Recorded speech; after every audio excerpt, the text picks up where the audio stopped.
Hello everyone. CA foundation के students का welcome है हमारे चैनल पर। इकोनॉमिक्स सब्जेक्ट हम लोग कवर अप कर रहे हैं और books chapter number 2 unit number 2 निकाल लेंगे आप लोग। और बिना टाइम वेस्ट किए आ जाएंगे सीधे उन टॉपिक की तरफ जिसमें हम लोग आज बात करने वाले हैं, क्लासिफिकेशन ऑफ बॉन्ड्स की।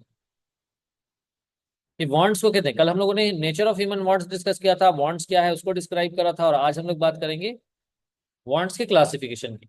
सो बिना टाइम वेस्ट के हम लोग इसको स्टार्ट करेंगे। देखें, इकोनॉमिक्स में बॉन्ड्स की कैटेगरीज है। कितनी कैटेगरीज है? 3। Necessaries, comforts, luxuries. तो पहले हम बात करेंगे नेसेसरीज के बारे में। नेसेसरीज क्या है? नेसेसरीज बेसिकली वो चीजों, उन चीजों को नेसेसरीज में रखा जाता है जो जिंदगी जीने के लिए जरूरी है। They will be called necessaries. अच्छा, नेसेसरीज ठीक है, समझ आ गया। जरूरत की जो भी चीजें हैं वो नेसेसरीज में आ जाएंगी, ठीक है। नाउ क्या नेसेसरीज का भी कैटेगरी है? आंसर इज यस, नेसेसरीज का भी कैटेगरी है। कौन कौन सी कैटेगरी है? तो देखो, सबसे पहला कैटेगरी है नेसेसरीज फॉर लाइफ और existence, first category. This is is first category. दूसरा कैटेगरी हमारा होगा नेसेसरीज फॉर इफिशियंसी। तीसरी कैटेगरी होगी हमारी कन्वेंशनल नेसेसरीज। अब आप शॉर्ट नोट्स में नोट कर लीजिएगा कि नेसेसरीज फॉर लाइफ और एग्जिस्टेंस क्या है। तो जान लीजिए, मिनिमम फिजियोलॉजिकल नीड्स, मतलब हम बस जिंदा रह सके उसके लिए जो हमारी बेसिक जरूरतें हैं ना, वो उसको हम रखते हैं नेसेसरीज फॉर लाइफ में। अब बेसिक जरूरतें क्या है? कपड़ा है, रोटी कपड़ा और मकान, फूड क्लोथ एंड शेल्टर। ये मिनिमम अमाउंट में हमें चाहिए। अगर उस मिनिमम बेयर मिनिमम अमाउंट से हमें अगर कम मिलेगा ना, तो हमारे लिए जीना मुश्किल हो जाएगा। तो ये हो गया नेसेसरीज फॉर लाइफ, या नेसेसरीज फॉर एग्जिस्टेंस भी आप इसको बोल सकते हैं।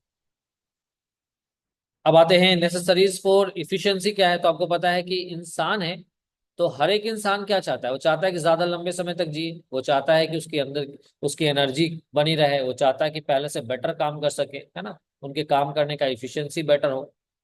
और इन सब के लिए उनको क्या चाहिए? सिर्फ फूड नहीं चाहिए, उनको ऐसा फूड चाहिए जो वेल नरिश्ड हो, मतलब जिसमें प्रॉपर न्यूट्रिशन हो। और तो जाहिर सी बात है ना, प्रॉपर न्यूट्रिशनल फूड के लिए एक्सपेंडिचर ज्यादा होगा, राइट।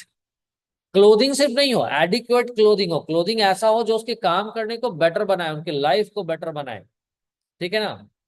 क्लीन वाटर हो, कंफर्टेबल डोइलिंग हो, यानी ऐसा घर हो जहां वो इत्मीनान से आराम से रह सके, पढ़ने लिखने की व्यवस्था हो, कुछ क्रिएट करने का उसके पास पॉसिबिलिटी हो।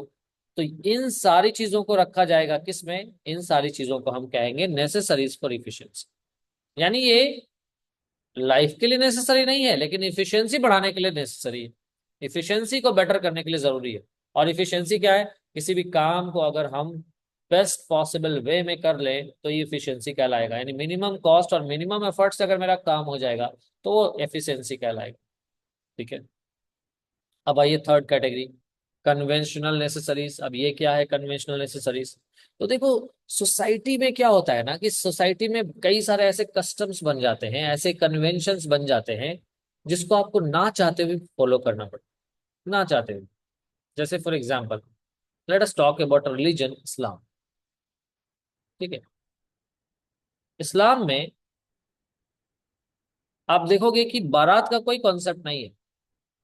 There was no such concept of baraat, कि लड़का वाला जाएगा लड़की के घर में 10 20 50 100 लोगों को, है ना, इस तरीके से, और फिर शादी वगैरह होगा और साथ में आएंगे, ठीक है। ये अलाउड नहीं है, this is not a part of Islam, ठीक है। लेकिन इसके बावजूद भी आप देखोगे मुस्लिम्स लोग, उनकी भी बारात जाती, they take 100 200 300 400 people along with them, है ना। अब देखो, ये चीजें जरूरी नहीं है। अब लड़की वालों के भी ऊपर प्रेशर हो गया ना कि भाई बारात आएगा, उसको ठहराना है, खिलाना है, पिलाना है। वो नहीं चाहता ये चीज करना, है ना, लेकिन ये करना पड़ेगा। क्यों करना पड़ेगा? भाई सोसाइटी का है, सोसाइटी को भी तो लेके चलना है ना, समाज को भी लेके चलना है ना। बात समझ आ रहा है? यानी कस्टम्स और कन्वेंशंस, यानी सोसाइटी के प्रेशर की वजह से, ये जरूरी तो नहीं है, ना तो एग्जिस्टेंस के लिए ना ही इफिशियंसी के लिए जरूरी है, लेकिन एक सोसाइटी का प्रेशर बिल्ड हो गया है ना। कन्वे कस्टम है, रीति है, रिवाज है, सबको लेके चलना है ना, आस पड़ोस को, अपने कम्युनिटी को, इन सबको लेके चलना पड़ता है। तो उस वजह से जो भी चीजें हम करेंगे ना, वो किस में आएगा? वो आएगा कन्वेंशनल नेसेसरीज। आई होप कि आपको पॉइंट समझ आया हो। अब हम आते हैं, बात करेंगे हम सेकंड कैटेगरीज की तरफ, और वो सेकंड कैटेगरी हमारा कंफर्ट। अब देखो, कंफर्ट नाम से ही पता लग गया होगा कि इसमें वो सारी चीजें आएंगी ना जो हमारी लाइफ को कंफर्टेबल बना दे, हमारी लाइफ को सेटिस्फाइंग बना दे, उसको हम कंफर्ट बोलेंगे। और जो कंफर्ट होता है ना, और नेसेसरी, नेसेसरी और कंफर्ट में अर्जेंसी का डिफरेंस है। नेसेसरी हमारे लिए सबसे ज्यादा अर्जेंट होगा, लेकिन कंफर्ट हमारे लिए लेस अर्जेंट होगा। यानी कंफर्ट बहुत ज्यादा अर्जेंसी नहीं है। अगर मेरी नेसेसरी पूरी नहीं हो रही है तो हम कंफर्ट पे नहीं जाएंगे। हमको खाना मिल ही नहीं रहा है, हमको खाना का पता ही नहीं है, और हम टेस्टी फूड का बात करेंगे, हम होलसम फूड का बात करेंगे, घर रहने के लिए है नहीं, और हम अच्छे घर का कंफर्टेबल हाउस का बात करेंगे, नो। ठीक है। तो कंफर्ट लेस अर्जेंट होते हैं, और ये किसके कंपैरिजन में लेस अर्जेंट होते हैं? नेसेसरीज के कंपैरिजन।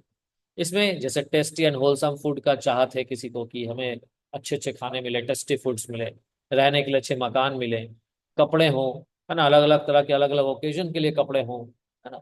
उसके अलावा अपने पास अलग अलग तरह के इक्विपमेंट्स हो, लेबर सेविंग इक्विपमेंट्स हो, घर में मिक्सर मशीन हो, एटसेट्रा एटसेट्रा। यानी जो चीजें मेरे लाइफ को कंफर्टेबल बना, that would be treated as comfort. I hope की पॉइंट समझ आया आपको। Now we will talk about luxuries. What is luxuries? So luxuries are those wants which are superfluous and expensive. Luxuries में कौन से wants आएंगे? इसमें आ जाएगी वो want जो superfluous है and expensive है, मतलब दिखावे की चीजें, शो ऑफ की चीजें। ठीक है ना। ना तो एसेंशियल है, ना ही कंफर्ट की चीजें। They are not essential for living. नहीं भी हो तो कोई फर्क नहीं पड़ेगा आपकी जिंदगी पे। जैसे कपड़ा चाहिए, लेकिन अब आप जाओगे कि गुच्ची का ही कपड़ा लेना है ना, या फिर कैल्विन क्लीन का ही पहनना है ना, या फिर एक्सपेंसिव फॉरेन ब्रांड का ही कपड़ा पहनना है, नॉट नेसेसरी। बट सुपरफ्लुअस दिखने के लिए, एक्सपेंसिव दिखने के लिए, ये सारी चीजें दिखावा करने के लिए लोग करते हैं।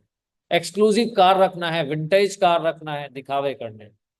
घर पे रखना है तो क्लासी फर्नीचर रखना है, लोग आएंगे तो उनको बताना है, राइट, ये यहाँ से मंगवाया है, ये तो चाइना का है, ये तो चाइना का नहीं, ये तो ईरान से मंगवाया ना, ये तो जापानीज है, ये तो मतलब शो ऑफ कर रहे हैं। बात समझ आ रही है ना। तो ये सारी चीजें लग्जरीज की कैटेगरी में काउंट होंगी। अब एक चीज हमें ये समझना है, जो इंपॉर्टेंट पॉइंट है, कि क्या ये जो कैटेगरीज हमने पढ़ी, एग्जाम्पल जो हमने लिए, क्या उसको हम एज इट इज, क्या उसको हम रिजिडली डिफाइन कर सकते हैं? क्या हम कह सकते हैं कि नहीं, एसी तो है, एसी तो लग्जरी ही है भाई, हम कह देंगे क्या कि एसी लग्जरी है? No, not necessary. ये जो कैटेगराइजेशन है ना, रिजिड नहीं है। एक चीज किसी के लिए कंफर्ट हो सकता है, किसी के लिए लग्जरी होगा। एक ही चीज है, वो किसी के लिए कंफर्ट है, और वही चीज किसी के लिए लग्जरी है। ये पर्सन टू पर्सन चेंज कर जाएगा, पॉइंट टू पॉइंट चेंज कर जाएगा, टाइम टू टाइम चेंज करेगा, लोकेशन वाइज चेंज करेगा, है ना। अब आप एक ऐसे गर्म प्रदेश में रहते हो जहाँ पे 50 डिग्री, 48 डिग्री, 47 डिग्री एकदम कॉमन सा टेम्परेचर है, तो वहां पर बिना एसी के काम नहीं चलेगा। That becomes a necessary, necessity बन जाएगा। बात समझ आ रहा है? So what is necessity, what is comfort, what is luxury? अच्छा, नेसेसिटी में अभी जो एग्जांपल दिया, that is basically necessity for, किस नेसेसिटी की बात करें? लॉन्जिविटी वाली, यानी कि नेसेसिटीज, जिसको हम कहते हैं नेसेसिटीज फॉर इफिशियंसी। एसी का जो एग्जांपल दिया, बेसिकली वो नेसेसिटीज ऑफ इफिशियंसी हो जाएगा। कहाँ के लिए? एक गर्म प्रदेश में लोग रह रहे हैं और वहां बिना एसी के काम नहीं चल, ऐसी जगह। तो ये जो कैटेगरीज है, ये रिजिड नहीं है, ये person to person, place to place, time to time change करेगा। एक ही चीजें किसी के लिए कंफर्ट है तो किसी के लिए लग्जरी है। अब एक गरीब आदमी के लिए घर में पंखा है नहीं, तो उसके लिए एसी क्या है? लग्जरी होगा ना। लेकिन एक एक मेडिकल प्रोफेशनल्स है, ठीक है ना, उनको दिन भर काम करना होता है, दिन भर वो बिजी रहते हैं, उनको रिलैक्स चाहिए, वो कहीं भी जाएंगे, their time is very important, है ना। अब मूवी स्टार है, ठीक है, तो वो लग्जरीज ही उनके लिए वो जरूरत की चीजें हैं, वो एसी में ही रहेंगे। वो बाहर रहेंगे, उनका स्किन खराब हो जाएगा, स्किन खराब हो जाएगा तो काम नहीं कर पाएंगे, they will not look good, they will look अगली, और ये सारी चीजों की वजह से उनको काम नहीं मिलेगा। तो it becomes necessary for, depend करता है सिचुएशन पर। Okay, I hope you got this. चलिए, कल के क्लास में आपको याद होगा हमने टोटल यूटिलिटी के बारे में डिस्कस किया था और मार्जिनल यूटिलिटी के बारे में डिस्कस किया था। डेफिनेशन रिवाइज कर लीजिएगा कि अगर किसी गुड्स का एक सर्टेन यूनिट ऑफ कमोडिटी एक कंज्यूमर कंज्यूम करता है, तो उससे जो टोटल साइकोलॉजिकल सेटिस्फैक्शन सारे यूनिट्स को कंज्यूम करके जो वो कंज्यूमर हासिल करेगा ना, उसको आप टोटल यूटिलिटी बोल दोगे उस कंज्यूमर का, है ना। यानी total utility basically sum total है, समेशन है, एडिशन है, किसका? मार्जिनल यूटिलिटी का। वही मार्जिनल यूटिलिटी क्या है?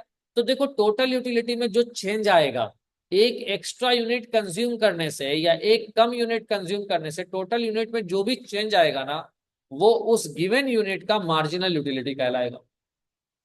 इन टोटल यूटिलिटी और मार्जिनल यूटिलिटी में कुछ यूनिक रिलेशनशिप है जिसको हम लोग इस टेबल की हेल्प से, इस स्केड्यूल और डायग्राम की हेल्प से हम लोग समझेंगे। तो पहले हम लोग एक टेबल देख लेते हैं। टेबल में दिखाया गया है कि कंज्यूमर है जो पहला यूनिट कंज्यूम करता है तो उसका सेटिस्फैक्शन लेवल है 10, टोटल यूटिलिटी कितना है 10। जब कंज्यूम नहीं कर रहा था तो सेटिस्फैक्शन था 0, है ना, यूटिलिटी क्या था 0 था उस गुड्स का। बट फर्स्ट यूनिट उसने कंज्यूम करा तो टोटल यूटिलिटी कितना आया उसका 10। यहाँ पे इस पॉइंट पे मार्जिनल यूटिलिटी भी क्या होगा 10। जैसे इस सेकंड ब्रेड कंज्यूम, मान लीजिए हम एग्जांपल के तौर पे वन गुड्स का, एक गुड्स को ले ले रहा है ब्रेड, सेकंड ब्रेड उसने कंज्यूम करा तो टोटल यूटिलिटी हो गया 18, यानी 10 से बढ़ के हो गया 18। यानी कह सकते हैं कि सेकंड ब्रेड से मिलने वाला सेटिस्फैक्शन 8 यूटिल से उसका। तीसरा ब्रेड उसने कंज्यूम करा तो सेटिस्फैक्शन लेवल उसका बढ़ के हो गया 23, है ना। तो हम ये कह सकते हैं कि चेंज कितना है भाई, तो 18 5 23, तो थर्ड यूनिट का मार्जिनल यूटिलिटी कितना हो गया 5 यूटिल्स। उसी तरीके से चौथा ब्रेड खाया तो सेटिस्फैक्शन बढ़ के हो गया 23 से 25, टोटल सेटिस्फैक्शन 25 हो गया। तो 23 से 25 में जाने में कितना चेंज आया भाई, तो 2 यूनिट का चेंज आया, तो एमयू का वैल्यू हो गया 2। उसी तरीके से पांचवा ब्रेड कंज्यूम करा तो सेटिस्फैक्शन, टोटल सेटिस्फैक्शन में कोई चेंज नहीं आया, तो मार्जिनल यूटिलिटी कितना हो गया 0 हो गया। फिर अगर छठा ब्रेड कंज्यूम करा तो उसका टोटल सेटिस्फैक्शन बढ़ने की बजाय, मतलब मान लो 5 रोटी में एकदम फुल हो गया था पेट, लेकिन जबरदस्ती खाना ही है, खा लिया, उल्टी हो गया, टोटल सेटिस्फैक्शन कम हो गया, लग रहा कि बेकार खा लिया, ये वाला नहीं खाता, ये वाला यूनिट तो ठीक ही रहेगा, है ना। तो यहाँ पे जो मार्जिनल यूटिलिटी हो कितना हो जाएगा -2 आ।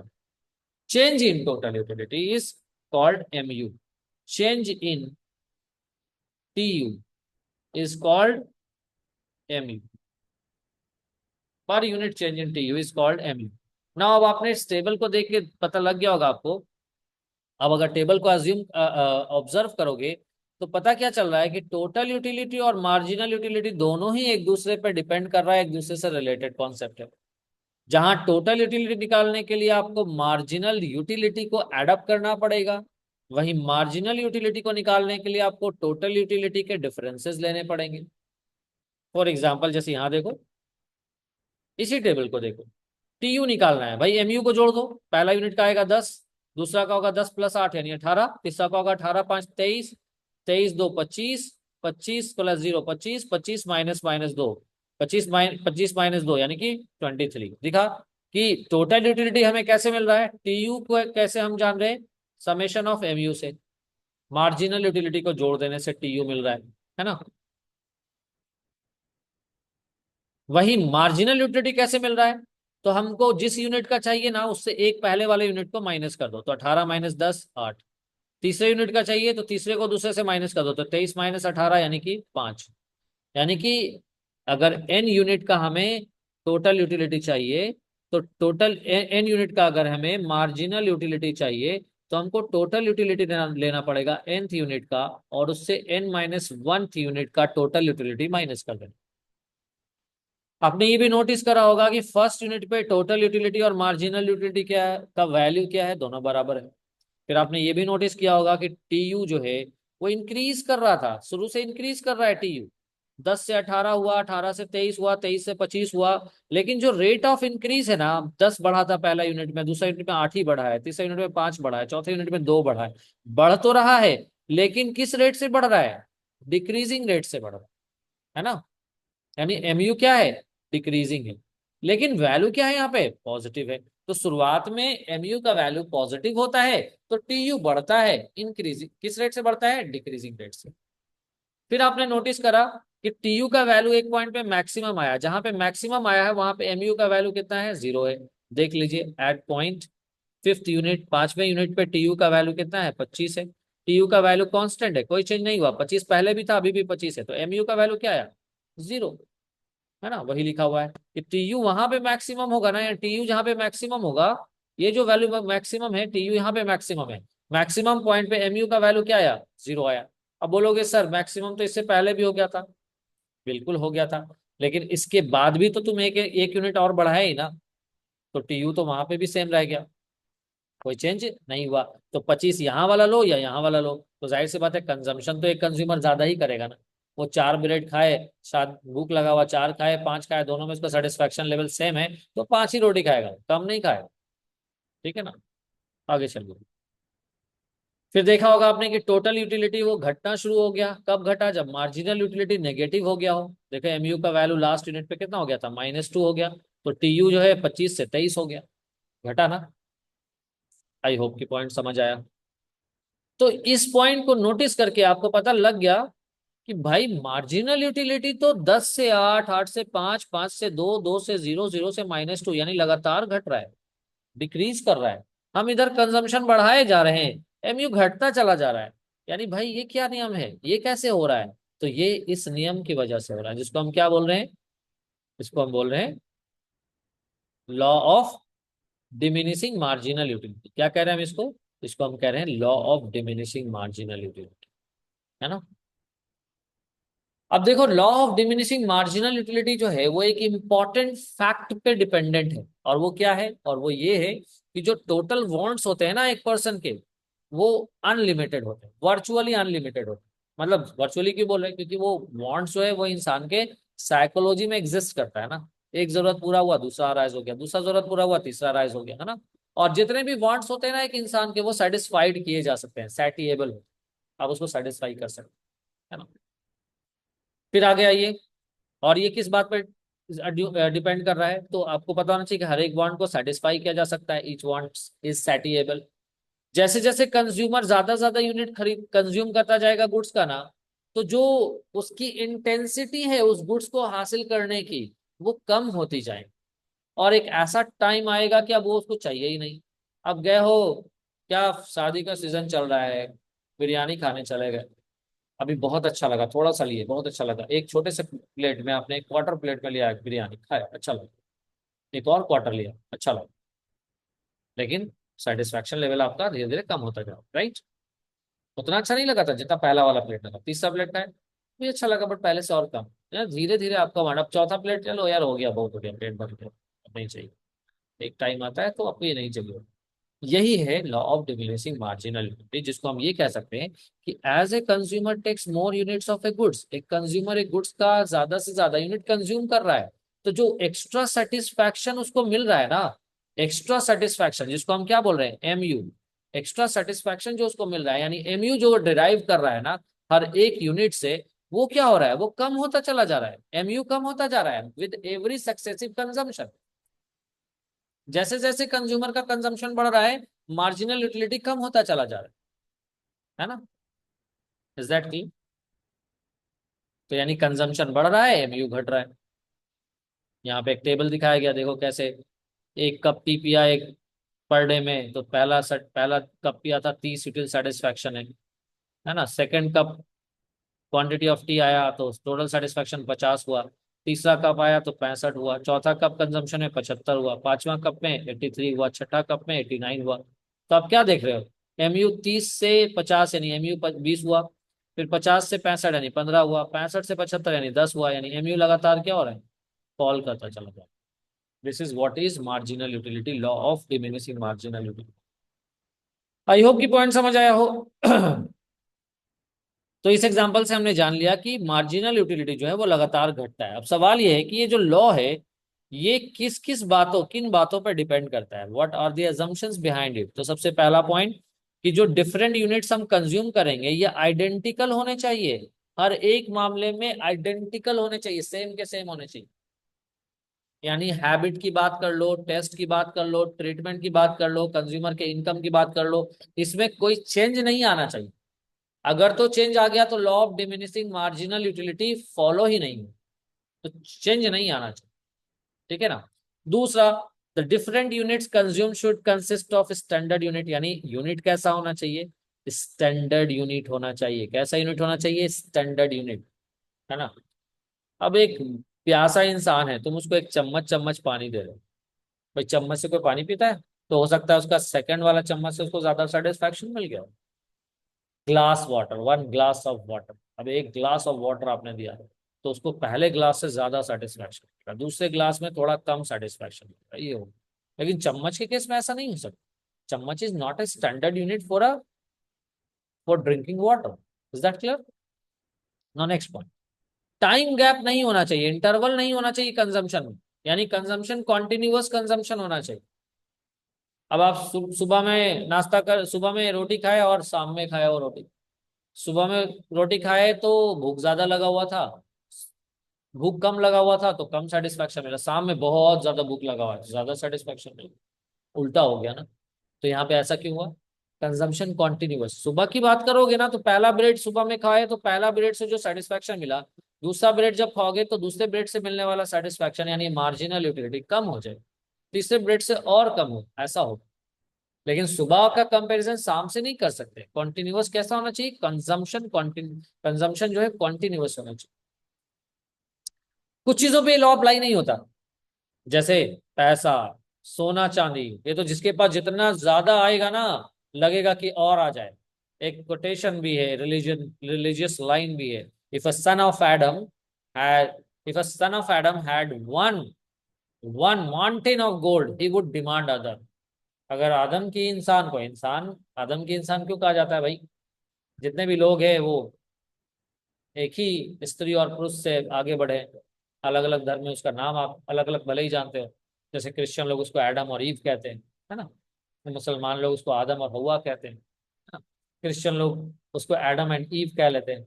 और हिंदुइज्म के लिटरेचर में आपको स्वयंभू मनु और शत्रुपा के नाम से उसको जाना जाता है।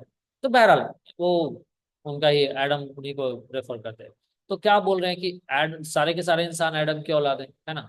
तो एडम, सन ऑफ एडम के पास अगर एक माउंटेन ऑफ गोल्ड हो तो वो दूसरा डिमांड करेगा, मतलब जितना होता जाए उसके लिए कम ही है। तो यहाँ पे ये लॉ अप्लाई नहीं हो, you won't have to apply it here.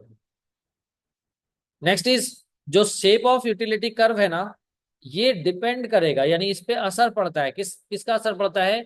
तो सब्स्टिट्यूट गुड्स का और कॉम्प्लीमेंट्री गुड्स का। ठीक है, अब तुम रोटी खाने के लिए बैठे हो, अब रोटी, पहला रोटी खाए ना, और तुमको उसके साथ जो क्या कहते हैं सब्जी मिला था, वो कुछ खास नहीं था, तो मजा नहीं आया। लेकिन जैसे ही तुम्हें दूसरा रोटी उठाया ना, तुम्हें तुम्हारे मन पसंद चीज जो है वो तुम्हारे सामने परोस दिया गया सब्जी के रूप में। अब तुम खाओगे तो सेकंड ब्रेड से ज्यादा सेटिस्फैक्शन मिल गया। क्यों मिला भाई? क्योंकि कॉम्प्लीमेंट्री गुड्स ने सेटिस्फैक्शन लेवल को अफेक्ट कर दिया। तो इसका मतलब ये हुआ कि यूटिलिटी कर्व जो है ना, वो इस पे भी डिपेंड करता है कि कौन सा गुड्स, उसका उसका कोई सब्स्टिट्यूट तो अवेलेबल नहीं है, कॉम्प्लीमेंट्री तो अवेलेबल नहीं है ना। सब्स्टिट्यूट के केस में कई बार क्या होता है कि हम सामने दूसरा गुड्स मौजूद रहता है तो हम दूसरे वाले गुड्स की वजह से इसका सेटिस्फैक्शन हमें कम फील होता है। तो ये था हमारा आज का लेक्चर, आई होप कि आपको समझ आया हो। अगले क्लास में हम लोग डिस्कस कर लेंगे कंज्यूमर सरप्लस के बारे में, व्हाट इज कंज्यूमर सरप्लस। आज के लिए थैंक यू।